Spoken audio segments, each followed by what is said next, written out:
The pirates. "Are you ever going to put that thing down?"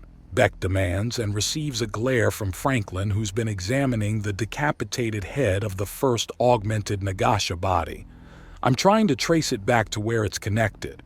The problem is that the null scrambled at something awful, and the freshest example was scrambled by my needle before being flat out broken by Psi. I do not like evil snake women. I don't think that's an objectionable point of view." Psi remarks as primly as he can in a room covered in gore. No one's arguing that point of view, but hey, there was another manifestation, right? Can someone go get me that one's head? "Franklin, I know the current situation is absurd, but we are not going on a literal headhunting mission. Make do with what you have. We stay in sight of one another until the threat is dealt with." Miles returns and Franklin nods before glaring at the back of the decapitated Nagasha head all the harder. "It leads into the ship, but the trail is faint," Franklin remarks. "There's no way in hell this is actually over." "Then get over here. You've taken a huge chunk out of the enemy Axiom users as is.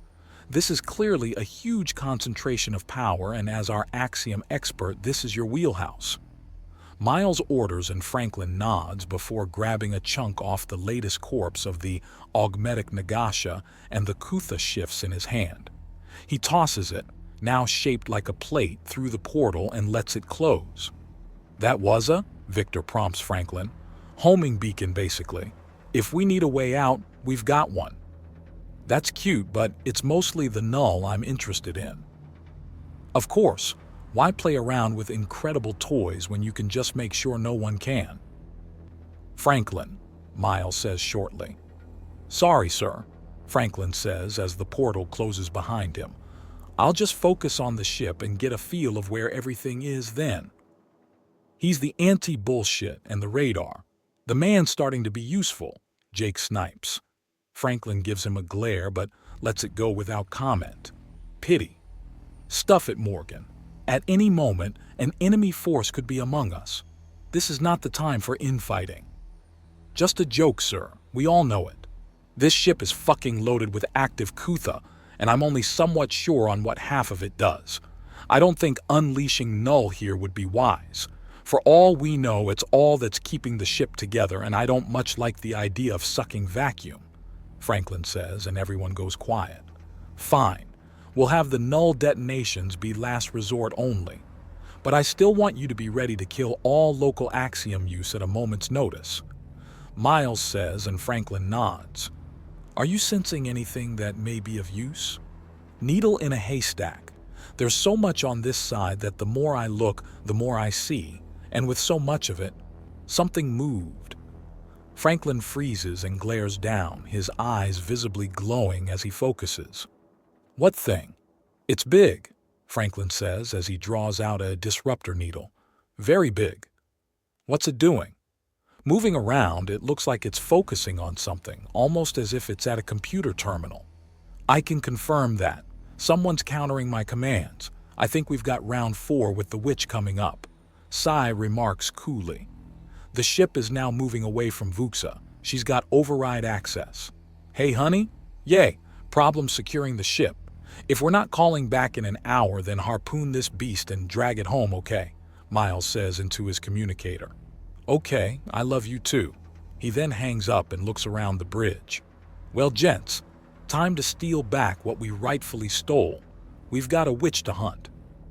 "All right, it's either 5 floors below us or one of the floors is mega-sized. It's clearly serpentine, but there's something up, like there's a bunch of her together." Franklin immediately begins explaining everything he's figured out the moment they start moving. "Think one of her clone bodies is a modified Lydris?" Beck asks, and Franklin shrugs. "Could be. There's enough Kutha and active Axiom down there that it could be a Lydris. It could also be a dozen Nagasha working in concert," Franklin says, and there's a groan. "So, we'll be dealing with one person in a dozen places. Fuck. Wait, why the hell does someone who can clone themselves like that need slave labor?" Jake demands, and everyone turns to Franklin, who shrugs. "I don't know. The bitch is literally gold plating the interior of this ship. This whole place makes zero sense. They have the means and know how to make a fortune without hurting anyone, but they've chosen to be psychotic monsters instead. This is not a sane or rational situation, Franklin protests. The Kutha value in this ship alone, not to mention the amount rammed into the faces of all the slaves, is so stupidly high that we're making 3,000 every time I slap a slave in the face. Then why? The logs we found said it was about money, but if they've got enough Kutha to line entire parts of the ship, then they're not hurting for money in any way. Why do this? Beck asks, and Franklin shrugs. If I can get my hands on her head without killing her, I might be able to figure that out, Franklin says, and there's some nodding. If there's a bunch, we'll try to leave one alive. But if she's gone super mode, we have to take her down hard. I'm not letting an enemy hold onto a powerful weapon. The whole ship is a powerful weapon. I advise we get control again as swiftly as possible, Victor remarks. Guys, the thing is moving up for us. It might be smart to move into hiding, Franklin remarks, and everyone looks to each other, and Jean-Luc grins. How long do we have? He asks. A minute? 2 at most? Franklin asks, and Jean-Luc grins before reaching into his back pocket. Jake, Victor, I need a boost, he says as he pulls out a pair of claymores and a lot of fishing wire. Holy fuck, dude, what would have happened if I hit the null? Franklin asks, and Jean-Luc shrugs. Hopefully my pockets would have suddenly been too full. If our luck was bad, then we would have all gone up in smoke. You need to tell me when you're carrying heavy munitions, Jean-Luc, Miles says, and gets a scoff as Jake and Victor easily pick Jean-Luc up by the ankles and hold him up to the ceiling. I'm demolitions. Just assume that at all times I have everything I need to tear down whatever building I happen to be closest to, he remarks as he quickly hides the claymores just behind the more fragile ceiling tiles. You'd have to look straight up to see them, and with the fact that he's sticking the detonation triggers into the floor and walls to either side, that's not a place anyone sane would want to be. All right, everyone into the maintenance hallways, Miles says, and has a mild moment of déjà vu. Fighting a criminal vessel through the maintenance hallways, some things just come back to you. This time, however, he's not running. He's laying an ambush. Speaking of an ambush, he quickly moves away so he can get into a proper shooting position. Less than a minute later, there's the soft sound of scales moving over steel as a small army of identical Nagasha with 6 prosthetic Kutha arms each slither past his position. He waits for the first firework to go off. The bangs of the claymores, followed by the screams of shock and pain from the Nagasha, tells him it's time, and he leans out and then ducks back in to dodge a lance of something that smells of purple with how twisted the axiom is.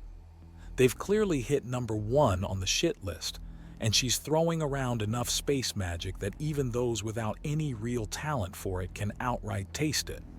His every hair stands on end, and Miles races away in a hurry, dodging grasping hands made of purple lightning that rip open the panels to the maintenance hallway and start charging after him. Shit, shit, shit, he shouts as he baseball slides into an open hatch to the next level down, and then catches a ladder rung so he doesn't faceplant into solid steel from 10 feet up. Reality spins for a second as he plays with his own momentum and then dashes to get himself underneath the craziness.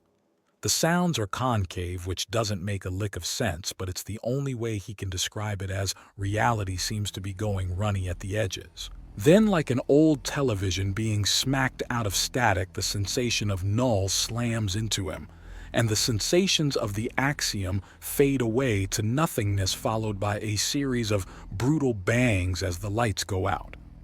Thankfully, Franklin seems to be getting better at judging the bursts, and it's less than a minute later that the lights flicker back on.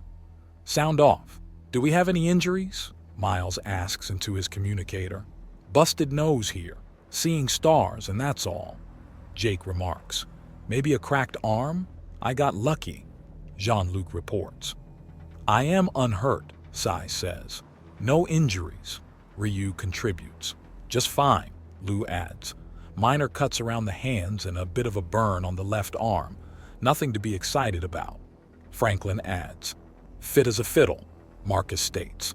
Oh, my ego, my poor, poor ego, Beck melodramatically adds, and Miles rolls his eyes. If I am injured, I cannot feel it, Victor says calmly. It's not over, gentlemen. There's something weird going on. I've never seen this kind of axiom use before. We need to be very, very, Franklin begins. You think you're funny, you little shits? The voice of the Nagasha witch asks from all around them. You think that an axiom battle is physical? Oh no, this was just the warm-up. We're fighting in a proper battlefield. The whole ship is attuned now. Your little null trick, which I will be ripping from your bleeding skull before I'm finished. Reset every bit of Kutha, and since it was all unattuned, I was able to take it and remake it. So we're going for a little slither down imagination lane to a more entertaining venue.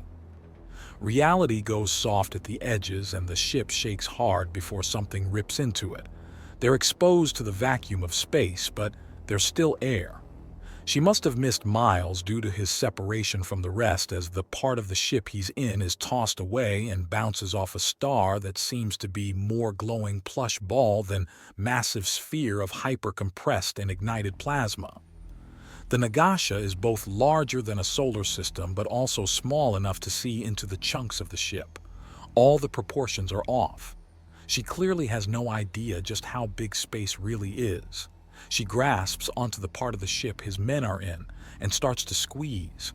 All the rebellion, all the resistance, all the frustration will be crushed out of you little bastards, and when I'm done you'll be begging to by my little breeding slaves. It might even make up for all the trouble you've caused. She snarls with her tongue hissing out. Her mental projection is an organic version of her first body, 6 arms and clear rattle. But there's also a hood that likely signifies something, but Miles pushes aside any psychoanalyzing to line up a shot with his rifle. This realm is all about axiom, so he starts pouring the stuff into his bullet. How are you resisting me? The witch demands in a fury as Miles pours in more and more. Reality is out to lunch. This won't be a kill shot, but somehow she's keeping Franklin from playing this game. So he needs a moment to get his own say in, something Miles is fairly certain he can provide. Smile. Miles whispers to himself as he bares his teeth and pours in more axiom. This time it twists with the sheer desire to hurt the woman threatening his team. She wants a fight. She wants to fuck with Vuxa and the men of Vuxa. She can die. The squeeze is a gentle thing and the recoil is a brutal one. The juxtaposition of the sniper's rifle.